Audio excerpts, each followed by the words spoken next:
Plainte contre le député provincial de Kinshasa, Magloire Kabemba. Les élus de Kinshasa parlent de l'instauration de la loi de l'Omerta au sein de l'Assemblée provinciale de Kinshasa. C'était au cours d'un point de presse tenu ce mardi 22 juin. Une visite aux établissements scolaires est prévue pour ce mercredi afin de voir si les mesures barrières sont respectées. L'annonce est du vice-ministre de l'OPST, Aminata Massia. Et puis le lancement de travaux de la session des évêques a eu lieu le lundi 21 juin par la commission épiscopale pour les ressources naturelles de la SANCO. Voilà tout pour les titres. Restez branchés pour le développement. Vous êtes sur la chaîne de l'éducation, mesdames, messieurs. Bienvenue dans cette grande édition du journal. À l'actualité, au cours d'un point de presse organisé par les députés provinciaux de Kinshasa, membres de l'Union sacrée de la Nation, ce mardi 22 juin 2021, en rapport avec la plainte du président de cet organe délibérant, Godin Poi, contre Magloire Kabemba. Les élus de la capitale parlent de l'instauration de la loi de l'Omerta au sein de l'Assemblée provinciale de Kinshasa. Suivez-les dans cet extrait choisi pour vous par Ginel Pizo et Olivier Mawila. Nous avons appris avec étonnement que l'honorable Mpoika Dima Godefroy a déposé lundi 21 juin dernier au parquet général près la cour d'appel de Kinshasa-Gombe une plainte contre notre collègue Kabemba Okanja Magloire au motif que celui-ci aurait fait une dénonciation calomnieuse et des imputations dommageables contre sa personne auprès du président du Sénat et du vice-premier ministre, ministre de l'Intérieur, au sortir des audiences nous accordées par ces autorités. Nous constatons avec regret que l'honorable Mpoika Dima Godefroy a décidé d'instaurer la loi de l'Omerta, c'est-à-dire la loi du silence, au sein de l'Assemblée provinciale de Kinshasa. Il tient mordicus à caporaliser les députés. Il ne supporte ni le débat contradictoire, ni le jeu démocratique, et s'acharne à étouffer la liberté d'expression, le contrôle parlementaire, ainsi que l'exercice des prérogatives de l'Assemblée provinciale vis-à-vis de l'exécutif provincial de Kinshasa, jusqu'à porter plainte contre le collègue Kabemba Magloire. La représentation provinciale de Kinshasa est devenue une république bananière, dans laquelle, tenez, 1. En septembre 2019, l'honorable Moukeba Inkosso Hugues Michel a été illégalement dépouillé de ses immunités au mépris du principe du contradictoire. Il a aussi été suspendu de toutes les activités parlementaires pendant une année avec rétention de ses émoluments, lesquels n'ont jamais été payés jusqu'à ce jour en dépit de la décision de la plénière. 2. L'honorable président de l'Assemblée provinciale s'est autorisé fin décembre 2020 à interdire l'accès des députés à l'hémicycle pour les empêcher de déposer une pétition contre sa personne. Et l'honorable Mbondio Ambonzi a été humilié lorsque sa tentative d'accès aux installations de l'Assemblée s'est butée à la fermeté de la garde commise à la sécurité des lieux. 3. En avril 2021, nous avons assisté à un passage en force lorsque l'honorable président de l'Assemblée provinciale, frappé par une pétition le suspendant, a été réhabilité grâce au vice-président qui a présidé la séance alors qu'il était lui-même mis en cause. Au demeurant, comment comprendre qu'un chef d'une institution puisse déposer plainte contre l'un de ses membres sans user a priori de la procédure interne à la dite institution? Je l'ai dit dans les titres, la commission épiscopale pour les ressources naturelles de la SANCO a lancé les travaux de la session des évêques le lundi 21 juin 2021 à Kinshasa.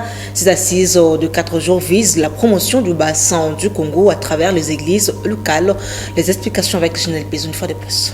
Nous constatons que cette unité est de plus en plus menacée par des antivaleurs telles que le népotisme, le tribalisme, le régionalisme, le clientélisme, l'exclusion des adversaires politiques, des pratiques et des discours qui fragilisent les liens sociaux. Cet état des choses brise le rêve commun et compromet la cohésion nationale sur plusieurs plans qui deviennent de véritables défis. 2. Les défis. Sur le plan sociopolitique, l'option de la politisation de la CENI avec la prédominance de la nouvelle majorité au pouvoir, adoptée au Parlement, ne rassure pas tous les acteurs politiques et sociaux et ne garantit pas un processus électoral crédible. Ce qui porte les germes de contestation et de crise de légitimité qui fragilisent davantage la cohésion. Le processus constitutionnel de la décentralisation et du découpage des provinces initié dans le pays était censé rapprocher le gouvernant de gouverner et lancer des dynamiques de développement endogènes à partir de la base. Depuis le découpage territorial du pays en 26 provinces, nous assistons à une instabilité chronique des institutions provinciales due essentiellement à des manipulations politiciennes et à la cupidité de certains. Pareil comportement divise les communautés au niveau des provinces et ne contribue nullement à la consolidation de la démocratie ni à l'amélioration des conditions de vie de la population. Sur le plan socio-économique, les efforts fournis par le gouvernement méritent d'être soulignés, notamment la hausse des réserves d'échange au niveau de la Banque centrale et des initiatives prises dans les différents ministères. Mais la majorité de la population continue à faire face à l'extrême pauvreté. Dans le reste de l'actualité, la vice-ministre de l'EPST, Aminata Massia, a au cours d'une réunion hebdomadaire tenue le lundi 21 juin 2021 à Kinshasa, qu'elle a présidé, annoncé une visite aux établissements scolaires de la capitale, question de se faire une idée en ce qui concerne les décisions prises au dernier Conseil des ministres, celles relatives au renforcement des mesures barrières pour stopper la propagation de la COVID-19 dans ce secteur. Les détails avec Ginelle Pézou. Il était question au cours de cette réunion pour la vice-ministre de l'EPST, Aminata Massia, d'instruire à la secrétaire générale de l'EPST de faire respecter les décisions prises par le Conseil des ministres afin de stopper la propagation de la pandémie à COVID-19 en milieu scolaire. Dans la même optique des choses, le numéro 2 de l'EPST a promis des descente dès ce mercredi 23 juin dans certaines écoles pour palper les mises en application de ces mesures. Au sortir de cette réunion, le porte-parole de l'intersyndicale de l'EPST s'est dit satisfait. L'Excellence avait déjà prononcé et il a déjà dit qu'on va mettre les enseignants en retraite à partir de ce mois de juillet. Et aujourd'hui, c'était question que nous puissions parler un peu de la caisse de retraite des enseignants. Parce que la caisse de retraite des enseignants est là, mais ce n'est pas opérationnel. Donc on étudie un peu comment est-ce qu'on peut mettre cette caisse de retraite opérationnelle. Parce que Madame la ministre voulait savoir où il y avait le blocage. Nous avons présenté un état des lieux et ensemble, nous allons mener des actions ensemble pour que nous puissions opérationnaliser la caisse de retraite. Voilà ce que nous voulons dire, la caisse de retraite des enseignants. Le compromis est que, avec les prédécesseurs, les ministres qui étaient là, avaient quand même écrit. Mais c'était sans suite. Nous allons commencer d'abord par écrire au ministre du budget et que les ministres aussi doivent en parler avec leurs collègues pour qu'on puisse ouvrir la ligne budgétaire des caisses de retraite, une ligne de cotisation des caisses de retraite. Plusieurs points ont été soulevés au cours de cette réunion, notamment la présentation du rapport de la Task Force de Covid-19 pour les comptes de l'EPST en ce qui concerne la campagne de sensibilisation contre le coronavirus en milieu scolaire, ainsi que les questions sur la sécurisation du site web du ministère. Direction Assemblée nationale, polémique autour des DIP destinés aux députés nationaux. Le rapporteur de l'Assemblée nationale, Joseph Lembiliboula, a fait une mise au point ce mardi 22 juin 2021. Suivez-le. Communiqué des presses.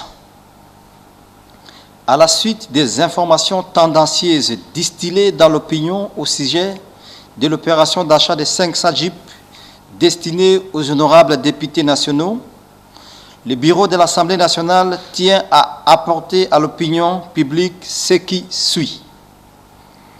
1. Le bureau de l'Assemblée nationale confirme qu'il avait passé commande de 500 Jeeps de marque Hyundai auprès d'une firme de la place dans le respect des normes. 2. La commande de 500 Jeeps est payée par une banque privée sur la base d'un accord entre celle-ci et l'Assemblée nationale. Les Jeeps commandés par le bureau, comme à chaque législature, seront accordés à crédit aux honorables députés. Chaque institution a ses traditions et ses pratiques. À l'Assemblée nationale, à chaque législature, il a été décidé que les bureaux acquièrent des véhicules et les distribuent aux députés nationaux. C'est ainsi qu'en 2003, il y a eu des Jeeps Nissan X-Trail. En 2006, des Nissan Patrol.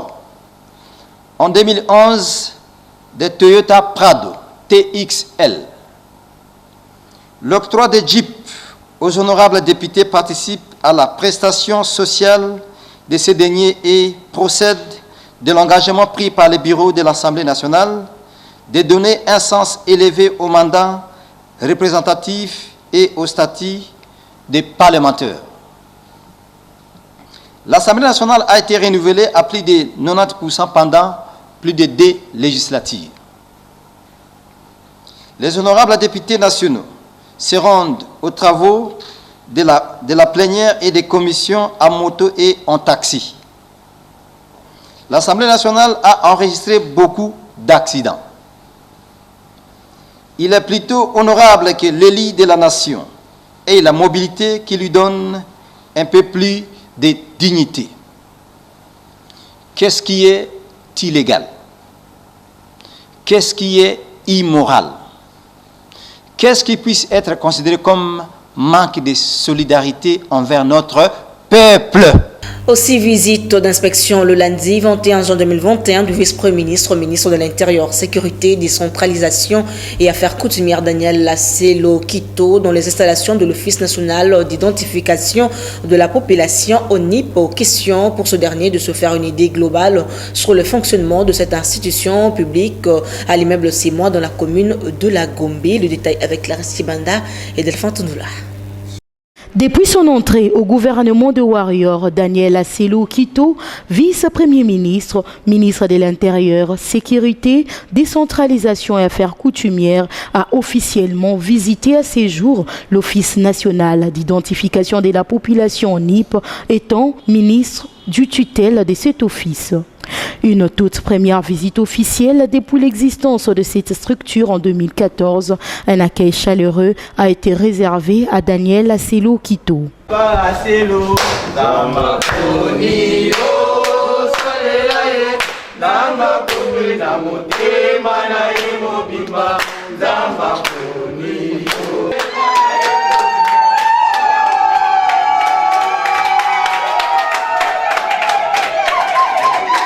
D'abord, un tête-à-tête entre le directeur général de l'ONIP, Richard Ilunga-Tumba, et le vice-premier ministre Daniel Lasselo de près de 30 minutes dans son bureau, suivi de la présentation de cet office en PowerPoint, d'une visite guidée dans différents bureaux pour enfin chuter à la salle de réunion pour un moment de change entre maître Daniel Lasselo et les agents et cadres de l'ONIP.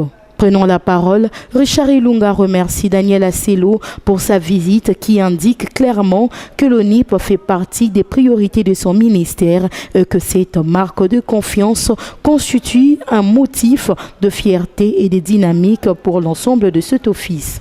La journée de lundi 21 juin 2021 restera à jamais gravée dans la mémoire collective de l'ONIP. Le ministre de tutelle vient nous rendre visite et que vous accordez une importance particulière au projet de constitution et d'entretien du fichier général de la population et la délivrance de la carte d'identité qui est d'ailleurs inscrit dans le programme du gouvernement de cette année et dans la vision du président de la République, chef de l'État. Une visite qui inspire le vice-premier ministre de l'Intérieur qui promet de faire part au Premier ministre sur les précautions à prendre pour le lancement des opérations de l'ONIP. Prendre contact avec sa direction et tous les agents et cadres parce que c'est important. D'ici là, les activités seront très fortes au niveau de l'ONIP. Il fallait que je sache comment cette structure aussi importante de la République est en train de vivre, les conditions dans lesquelles les cadres et agents sont en train de passer ou d'exercer leurs activités, de manière à permettre au gouvernement de la République, s'il y a lieu d'intervenir, que cette intervention vienne et aussi vite, de manière à ce que l'ONIP soit en mesure de fournir à la CENI des éléments nécessaires pour l'organisation des élections en 2023. Richard Ilunga reste convaincu qu'après le passage du vice-premier ministre de l'Intérieur, des orientations claires seront données pour permettre à l'ONIP d'amorcer la phase des opérations sur le terrain. À présent, santé, lutte contre la troisième vague du coronavirus à Kinshasa, Jean Tiningo Bilambaka, gouverneur de province, a renforcé des mesures préventives pour faire face à cette pandémie à travers un arrêté rendu public le lundi 21 juin 2021. Commentaire, Chanel Besson.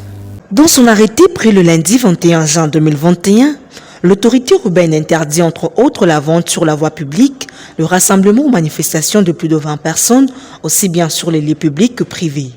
L'organisation de deuil veillé mortuaire dans des salles, funérariums ou en famille est aussi interdite. Et le nombre d'accompagnateurs de dépouilles mortelles vers le cimetière ne doit pas dépasser 50 personnes. Dans les transports publics, seuls 50% de la capacité d'accueil seront tolérés. Quant aux mototaxis, ils ne sont autorisés qu'à transporter un seul passager. Le chef de l'exécutif provincial de Kinshasa appelle les entreprises publiques et privées, l'administration publique à fonctionner avec 50% de leur capacité d'accueil.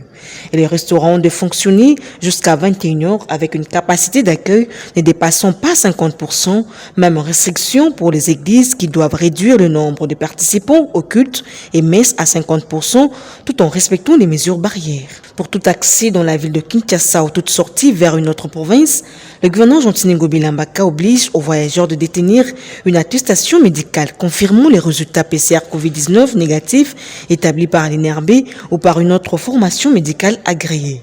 Par ailleurs, l'autorité urbaine détermine les amendes accolées à tout contrevenant aux mesures prises, notamment pour défaut des ports du masque 10 000 francs congolais, couvre-feu 50 000 francs congolais, taxi-moto avec plus d'un passager 20 000 francs congolais, transport public dépassant 50% de capacité d'accueil de 100 000 à 1 million de francs congolais, ouverture terrasse bar louange bar 10 000 francs congolais pour les clients et de 100 000 à 1 million de francs congolais pour les propriétaires, ouverture de boîtes de nuit 10 000 francs congolais pour les clients et de 200 000 à 200 millions de francs congolais pour les propriétaires, organisation de deuil et veillée mortuaire 500 000 francs congolais. Si ces derniers sont organisés dans une salle ou un funérarium, celui-ci sera fermé pour une durée de 15 jours et les propriétaires sera puni d'une amende allant de 500 000 à 1 million de francs congolais. pour les manifestations de plus de 20 personnes, de 200 000 à 1 million de francs congolais à charge de l'organisateur de la manifestation et les propriétaires du lieu d'organisation de manifestation sera puni d'une amende de 1 million à 200 millions de francs congolais et en cas de non-respect des mesures barrières par une église, celle-ci sera fermée pour une durée de 15 jours. À présent, culture à l'occasion de la 40e édition de la fête de la musique célébrée le lundi 21 juin dernier à Kinshasa sous le thème « Vivre ensemble la musique ». L'artiste musicien Seleki Binda appelle ainsi les artistes musiciens à un sens élevé de la considération de ce métier. Pour cette fin, je vous invite à suivre Seleki Binda dans ses propos recueillis par Générose Makassila. La musique, c'est comme tout métier, non? C'est comme tout métier, un chauffeur, un mécanicien. Tu peux être bureaucrate, c'est comme la musique. Je ne suis pas né musicien, mais c'est une vocation qui vient de moi. Vous comprenez? Donc la musique, c'est comme un boulot, comme tout boulot, comme tout travail, un homme peut se faire, donc c'est comme tout travail. D'abord, les premières années, c'est quoi? Nos parents, avant, ils croyaient que tout musicien est un voyou. Comme moi, je suis là, je ne suis pas un voyou. On me regardait comme ça, je ne suis pas un voyou. Je fais la musique parce que c'est mon métier. Je fais nourrir mes enfants avec la musique. C'est un métier très noble, il ne faut pas oublier. C'est vraiment un métier noble. Moi, je conseillerais, celui qui veut faire la musique, il peut venir nous rejoindre, il n'y a pas de problème. Il n'y a pas de voyous dans la musique. Nous sommes des gens responsables, des parents responsables. La difficulté qu'on rencontre dans la musique, on n'a pas de producteurs semblables. On souffre nous-mêmes. Vous voyez comme mon ami Fallou aujourd'hui, il a F victime. Il se produit lui-même, il prend d'autres artistes pour le produire. Mais nous, de notre côté, on n'a pas vraiment le chicon pour nous produire nous-mêmes.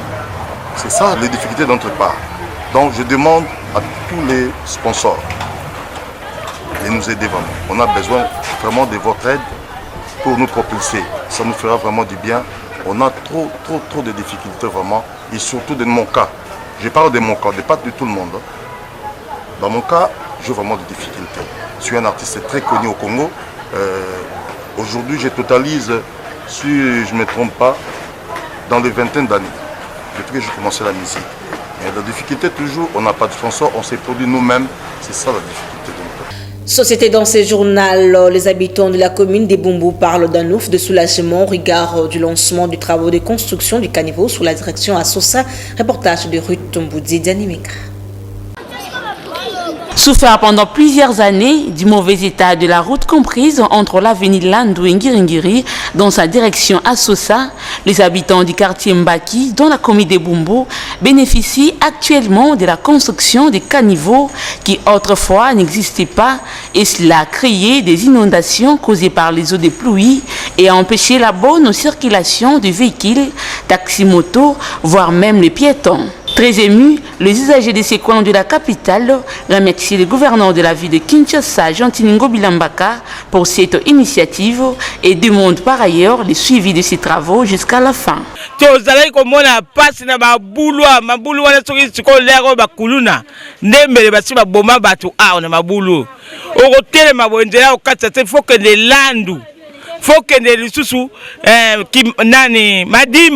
Kokele obaluka na mabulu ekota bibende babwaki na commissaire des zones zalaka nani Mata Paul yemta kundela biso mabulu toyeko sepela lisusu ndenge batieli biso prince awa to pesi merci to sepeli mingi komona likambo to moni yango lokola ndoto mais ekomi réalité belé bayaki bakosala balabala oyo mais basalaki te.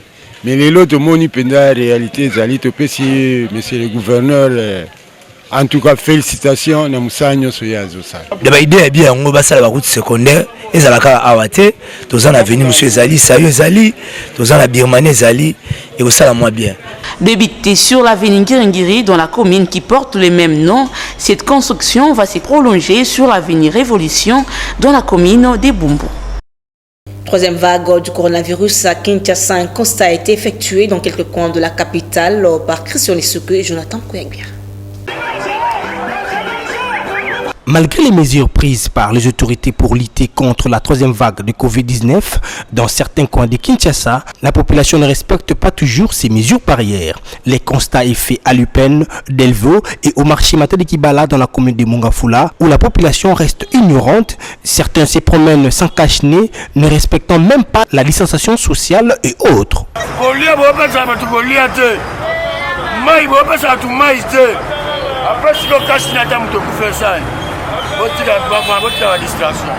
Kachine ya nini? Ya malade ya nini? Ona zana nzala biloko zate opesi na mbongo te. Ndo opesi na mbongo ya kachine. Tikanga soki malade ya na kufa nga ozwa nini? So inga na kufa ozwa nini? Eloko te. Basa na somo no boye na mabende somo na soteka oyo moni yango te moni ka kachine ola tsanga. Quant à elle, la police nationale congolaise continue de faire respecter la loi en mettant la main sur ceux-là qui ne respectent pas les mesures prises par les autorités. Bakonzi balobi bapesi mbela que tout le monde faut kachiner pour se protéger pour na puisque malade eza na mboka mais bato balingi te lokola monsieur oyo tala ye yaka boye tozosala mosala oyo eza valeur. Il revient donc à la population de prendre conscience de l'existence de la Covid-19 ici en République démocratique du Congo et de respecter les gestes barrières afin d'éviter la propagation massive de cette pandémie, car la loi est dire, mais c'est la loi. Et pour chuter avec cette grande édition de journal, les habitants du quartier Jamaïque dans la commune de Kitambo saluent l'initiative par les autorités de la ville de Kinshasa concernant le lancement de travaux de réhabilitation du caniveau dans cette partie de la capitale. Témoin de l'événement, Berlin et Kaya. Les cris d'alarme des habitants du quartier Jamaïque dans la commune de Kitambo, précisément du camp STP, en ce qui concerne les caniveaux bouchés, ont été entendus par des autorités provinciales. En effet, ces caniveaux bouchés sont dus aux ordures ménagères ainsi que du sable empêchant la bonne circulation des véhicules de la population sur la route qui mène vers la maison Bungu. Le lundi 21 juin, la population de ce coin de la capitale était satisfaite de voir les travaux de la réhabilitation débuter.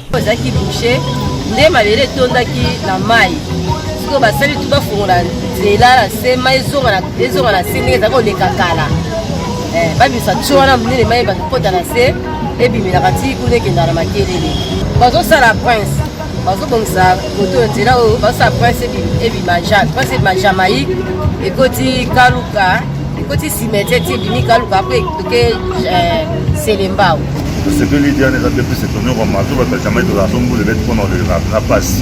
Mais un débat ça va se faire vraiment ça va dans le film que c'est pour ça que tout le monde pour les aller tout le monde comme sur la télé là il toko c'est la télé c'est la mabele la télé zali tout le monde a dit que ça va bien télé za la mabele ah mi tout que mama moi il est qui ça qui mais dès que c'est pas na ndenge de moni et comme bien à niveau mai tracteur abomisi esika mai ekobolekela sima mai ezonga na place oyo ekokozala po kote nzela ezali ezala propre mitopeleka na ndenge kini. Cette route trouve son importance d'être réhabilitée car elle longe le camp Luka et la commune de Selimbao. Vous avez bien compris que ce journal a touché à sa fin. Vous nous avez pris en cours des diffusions. Voici l'essentiel de titres. Plainte contre le député provincial de Kinshasa, Magloire Kabemba. Les élus de Kinshasa parlent de l'instauration de la loi de l'Omerta au sein de l'Assemblée provinciale de Kinshasa. C'était au cours d'un point de presse tenu ce mardi 22 juin. Une visite aux établissements scolaires est prévue pour ce mercredi afin de voir si les mesures barrières sont respectées. L'annonce est du vice-ministre de l'EPST, Aminata Namassia. Et puis le lancement de travaux de la session des évêques a eu lieu le lundi 21 juin par la commission épiscopale pour les ressources naturelles de la Sanko. C'était là le rappel des titres. Fin complètement de cette grande édition du journal dont la chefferie a été assumée par Jonathan Délé. Un grand merci à toute l'équipe technique, rédactionnelle. Derrière la caméra, c'était Delphine Tundula, Guillaume Mayamba et Laetitia Maluta. Merci de votre fidélité. Retrouvez Christian Lessoukou pour la grande édition du soir demain. Quant à moi, je vous dis au revoir.